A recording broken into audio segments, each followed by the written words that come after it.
verse number 22. ātmanātmani yatpadarthavabhasanam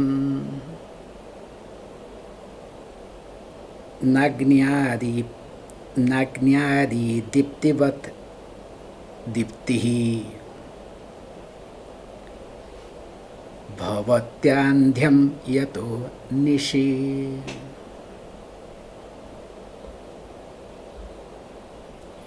देहोहम इत्ययं मूढ़ः धृत्वा तिष्ठत्युहो जनः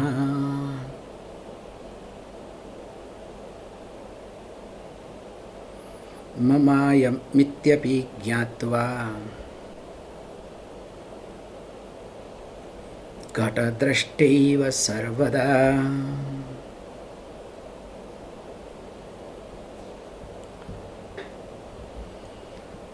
So as we have been discussing in the especially last verse, that me,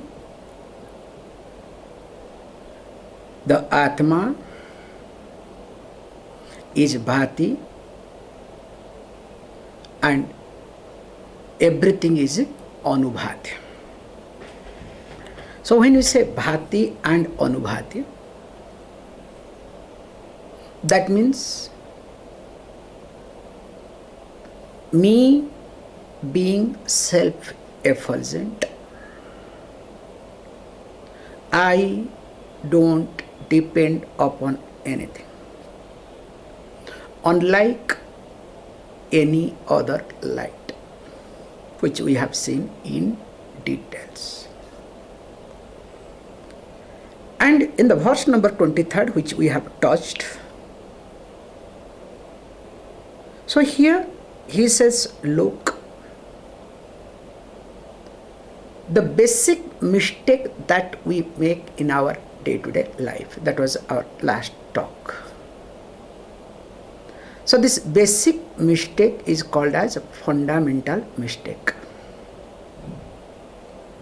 And there I was trying to link with psychology, that the basic mistake, what we call here as fundamental mistake, has a pattern. And if you observe, all your mistakes put together follows a pattern. So if the pattern is being addressed, and how to address that pattern, there are a lot of other things. I am not talking about psychology, because psychology is entirely different here. Yes, it is helpful, useful, but later on one need to work for one's own self. However, here, when my fundamental mistake, or you can say basic pattern, continues in spite of all sort of effort, here he says, look, you need to address that carefully. So how to address, and what is that? So all my mistake is because of confusion. And because of the confusion, I assume many things. You can say confusion leads to assumption. Assumption looks for confirmation,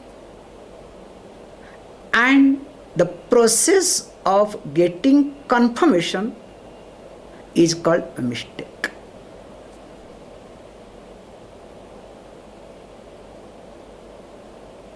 And here, what is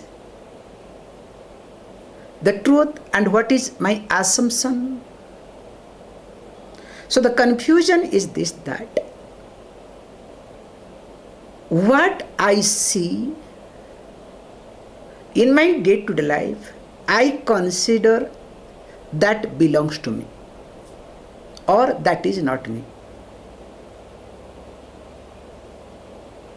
He gives this example, ghata iti. So I see the pot. So seeing the pot, experiencing the pot, holding the pot, using the pot, I never say I am pot.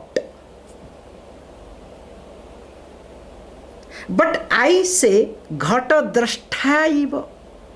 I am knower the pot, knower of the pot. I am holding the pot. I am the owner of the pot. Can you see this point?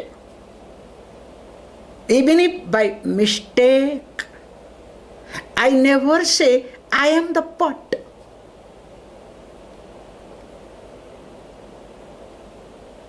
But in English we have beautiful. So you live in the house. Okay?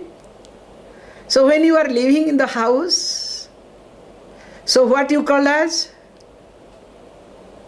So instead of living in the house, you say, I am a householder. As though you are holding the house. You understand? Like that fellow, do you know who is that fellow? Atlas. So holding the glove on his shoulder, okay? It's a big, inspiring picture, okay? It's inspiring statue or frustrating statue that you know better, okay? However, householder, how it is? You are holding the house as the house, going to go somewhere, you are just holding it. So you, in fact, you are being held by the house. Can you see the difference, how it happens? Very carefully. Now he says, look, let us not trace the example. He says, mudhaha. He uses this word, mudhaha. So mudha means the one who is deluded. So what is the delusion here? The delusion that what I see is not me. It belongs to me. At least it is different from me. It may belong to, may not belong. Okay? Like very nicely I can say, please understand. I may belong to somebody. I may belong to something. But that does not mean that belongs to me. I am making this statement very carefully. Because in present context, especially in India, I can give you a beautiful concept. Everybody says, Rashtra hamara hai. The nation belongs to us. The country belongs to us. This is out of the topic, okay? So this has nothing to do with the text. So everybody says, the nation belongs to us. The state belongs to us. I'm sorry, it's not like that. Do you know why? Because if you see these 5 points together, then only you can say the nation, the country belongs to you. Number 1, Matrubhumi, and based on the nationality everybody gets, okay? First is Matrubhumi. Matrubhumi means mother must have come from the land. Means mother was born in that land. The bhumi, the land belongs to mother. Second one is called Janma Bhumi. The person must be born in that place. Third point would be Pitrubhumi.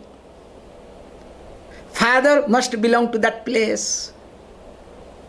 The fourth one is called Paitruka Bhumi. There are 6 points, not 5, 6. One more is coming now. So Paitruka Bhumi. So Paitruka means that lineage, your ancestors' land. And fifth one is called Karma Bhumi. So Karma Bhumi means where you are working. And if you observe all the citizenship that has been given all over the world based on this 5 or not? Observe. If you are applying for citizenship,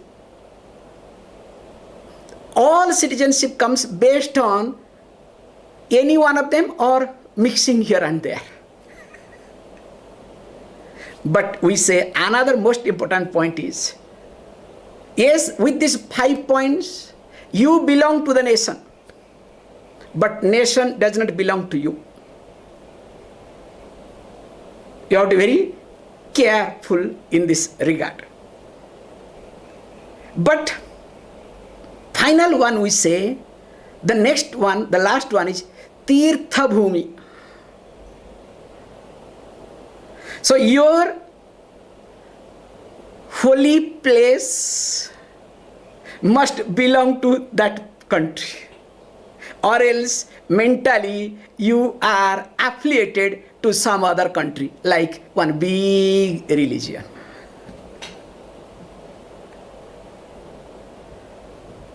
So how this goes? If you look at same thing also, look, my body belongs to me, but I am not body either. Here logic is entirely different. Why? Because what I see is not me. But what happened? Me being mudha, it says aho. So aho means with a painful way, do you know? Paritapa, arthe. How painful is it? And what is that pain? Here he says, mudha jana.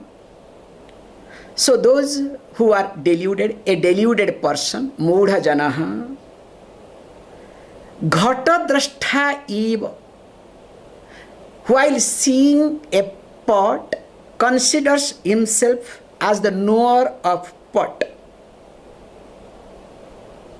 Absolutely no problem. And says beautifully, mama iti, says that this pot belongs to me, this is mine, not aham iti, not I am pot. Whereas when it comes to deham, that's why mudhatvam comes, mudhabhava comes. So when it comes to the body, even though sarvada jñātva, always continuously experiencing, seeing, knowing, interacting, relating with the body, still what happens? The person says, aham ayam deha iti. I am this body, not that this body is mine. And he says, dhrutva tishtati, holding on to this conclusion, holding on to this view, remains or sits comfortably. How long? As long as somebody has not pushed you.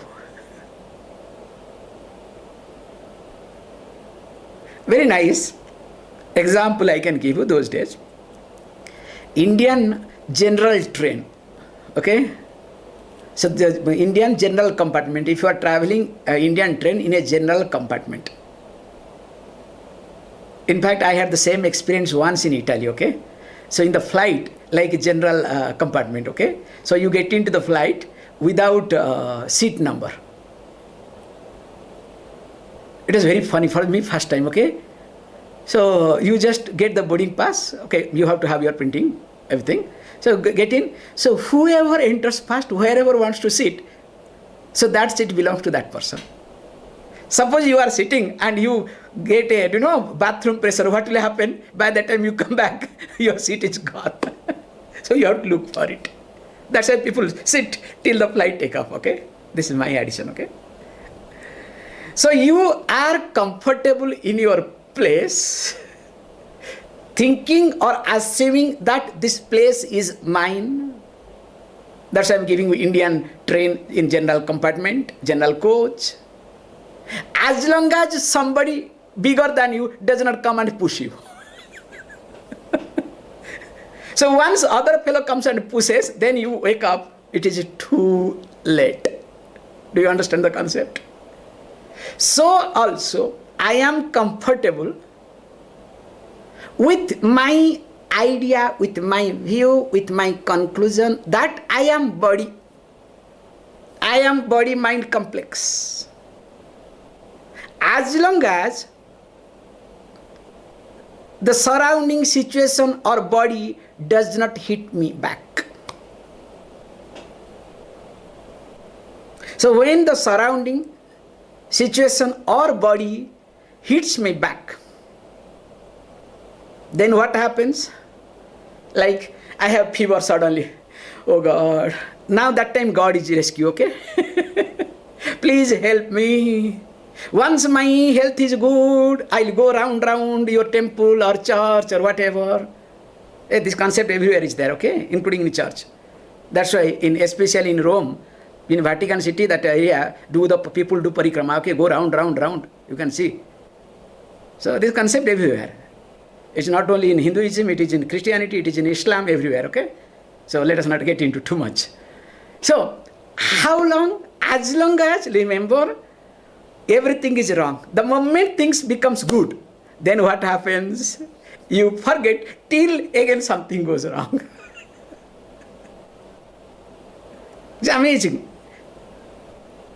However, he says, look, because of this reason, the person is called as mudha, or rather I would say, because of mudhatvam, because of sense of delusion, the person looks at himself or herself as body-mind complex. That's why it is painful. And interestingly, the person holds on to this concept. Continuing. Brahmivaham samah śāntaṃ sachidananda lakshanam naham deho hyasad rūpaṃ jñānamityuchyate budhaihi. Now the question comes, okay? If you say that I am body, is the confusion, is the delusion, then what is jnana? What is knowledge? What is the truth? He says, look, budhaihi jnanam uchyate. So budhi means the wise people. They call this as knowledge. So what is that? He says, look, aham brahma iti, aham eva brahma first. So when he says aham eva brahma, that I am indeed Brahman. That's why when I am Brahman, aham samaha. So samaha means satrupena. By extending My existence means because of me everything exists. I am the foundation. I am the sustenance. That's why I don't have any partiality. I accommodate light. I also accommodate darkness. Because of me, light exists. Because of me, darkness also exists.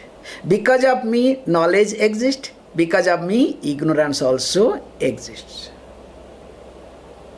That's why this is called samaha, means equanimous. That the sameness. Samaha, what you are saying? That yoga samaiti uchyate. There is sameness of the mind. However, next he says śāntaṃ. So śāntaṃ means generally we say quiescent, calm, quiet. How is it possible? We say sarva vikṣeparahitah iti. Śāntaṃ means free from all sort of vikṣepas. So what is vikṣepa? You know, mala, avarana, vikṣepa. These are the three obstacles to knowledge. So mala means impurity, layers. Then avarana means covering, ignorance. Then what happens? Vikṣepa means all sort of mental disturbances. Why and how? I have one way of thinking, one way of living, one way of functioning. Now it does not support to the Shastra, it does not support with it doesn't go along with the situation. There is a constant fight. And this constant fight creates vikṣepa in me.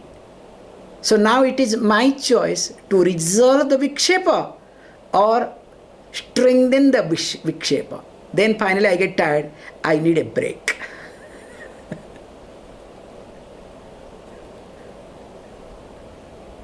So then after break what happens? You know better, okay? This is our common people. Let me not get into too much. So he says, vikṣepa, sarva vikṣepa rahitah is śāntaṃ. Sat chit ananda lakṣanaḥ. So this me, my nature is what? Sat swarupaḥ, existence. Chit swarupaḥ, that means awareness. Ananda swarupaḥ, we translate ananda as fullness, not bliss, okay? Never ever translate bliss.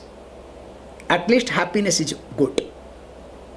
But it is better to translate as fullness. So purnatvam is anandam. So the happiness that is being derived, that comes only when you are full. Not F-O-L, not fool, okay? So fool cannot be happy. Somebody said, okay, fool cannot be happy. But when you are full, you are happy. That's good. And whereas, na aham deha iti. I am not the body. Why? Again he says, body is asad rupa. So asad rupa don't translate as non-existence. Again, everything is gone, okay? Body exists, how can you say non-existent, okay? It's very clear. So here asad rupa means not completely opposite to sad. Mithya ityartha, the rupam, that which is going through destruction, subject to go through destruction. The form that you see today, tomorrow is not there. That's why every moment your body changes. Thank God. But the problem is, when body changes, I don't like it. But when I want body to change, it should change. That's why people, what they do, especially women, what they do, surgery. You understand? What sort of funny surgeries? Huh? So you cannot think of the way now this world is going on, okay? Full of surgeries, and doctors make money. And what you call this, a cosmetology or something, cosmetologist or something, okay? Now new terminology, okay? Let me not get into too much, okay? Oh, I'm supposed to take 2-3 verses today. Good. That's why those who know, or this knowledge, or this is called as knowledge by the Buddhas, by the wise people. Continuing. Nirvikaro nirakaraha niravadyoham avyayaha naham deho hyasat rupaha jnānamityuchyate buddhaihi. So same continues. Naham deha hi asad rupaha. As long as I don't consider me as this body that which is subject to go through change, but I consider me as different, so that is called jnanam, is being talked by wise people. Then in this line he says, aham nirvikaraha iti. So nirgataha, vikaraha. So what are the vikaraha? Janma deyaha yasmat. So that means when you say nirvikaraha, free from vikaras.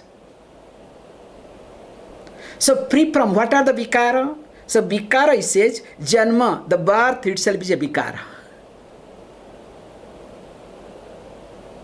And after birth, as I grow, there is a vikara. Modification, there is vikara. So all these sad vikaravat iti sariraha. Now I am free from all these. Why? Because remember, I make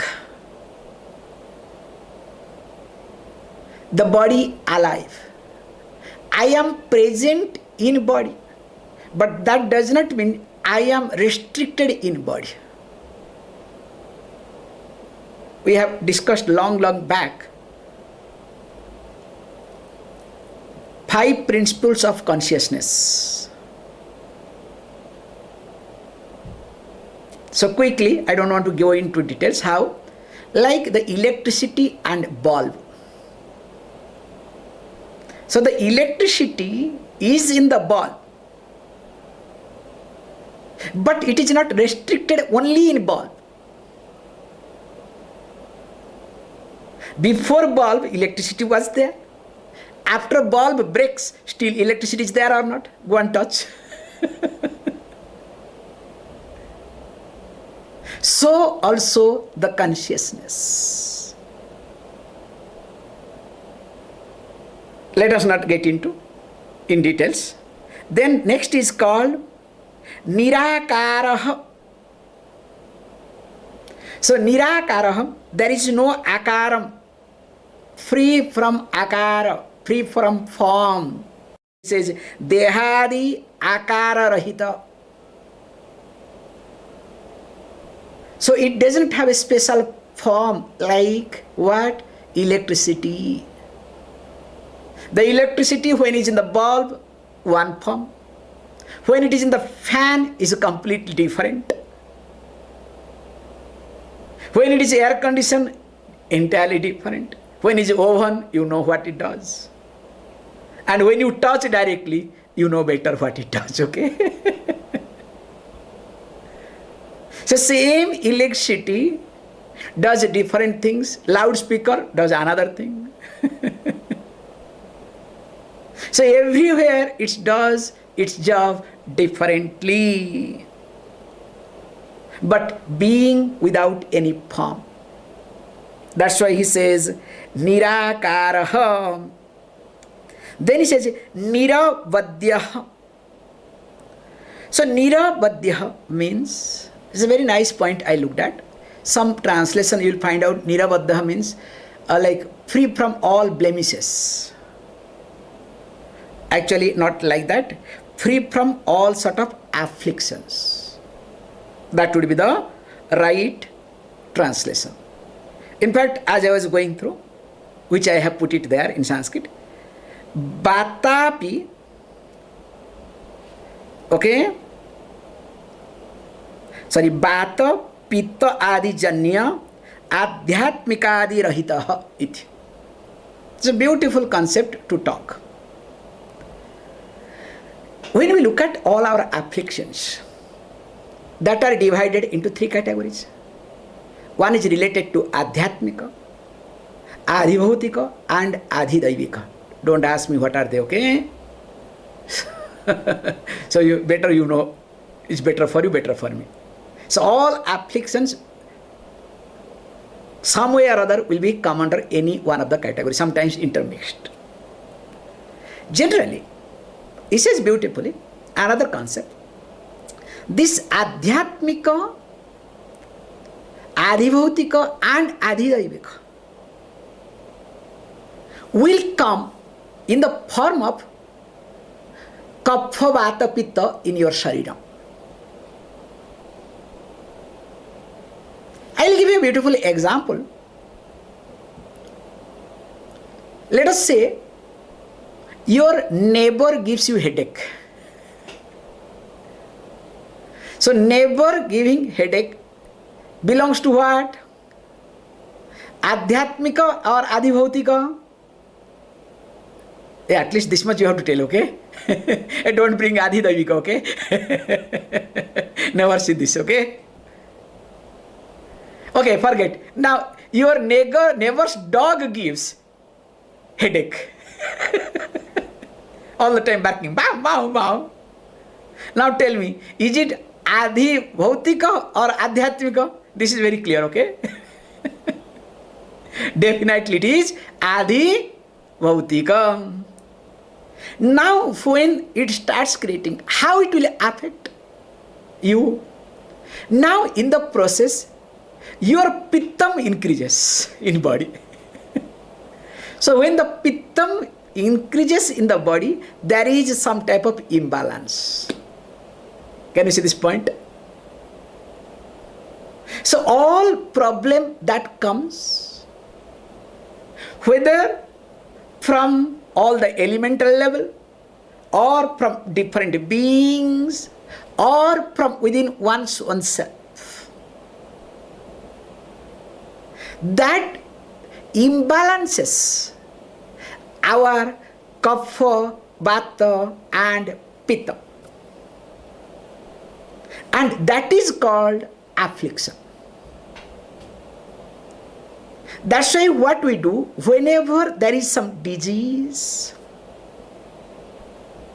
instead of going to a doctor, especially long disease, you need to look at where things have gone wrong.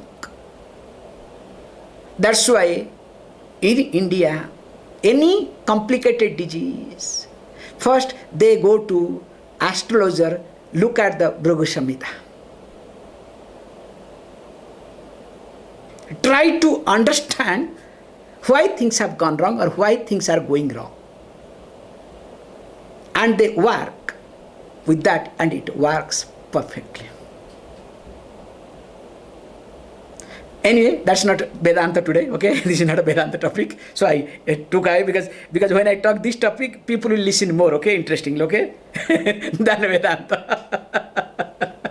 This is the problem, sad part of Vedanta, okay?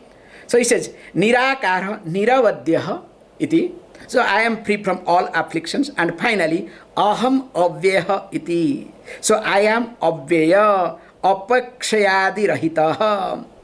Free from any sort of decay. I am not a fruit. With this I'll stop. Why I say I am not a fruit? How the fruit is being packed. And the packing of the fruit completely depends upon its fragility. If it is quicker, including vegetables, you can see. If the vegetable that is going to get destroyed very fast, it is being kept in a proper way, freeze, this, that or not, spraying the water, what not, all these things. Suppose if it stays for longer time, do anybody bother? It's okay, like a potato, okay? Nobody bothers. That fellow can survive anywhere, okay? Like that also human being, okay? So when you discover your body is not going to survive, so then you keep in a proper, make up this, that, all these things you do it. But if your body survives, do you need to do? Hey, that doesn't be that you should not take care. You should take care, okay? But not overindulge. More of it we'll see.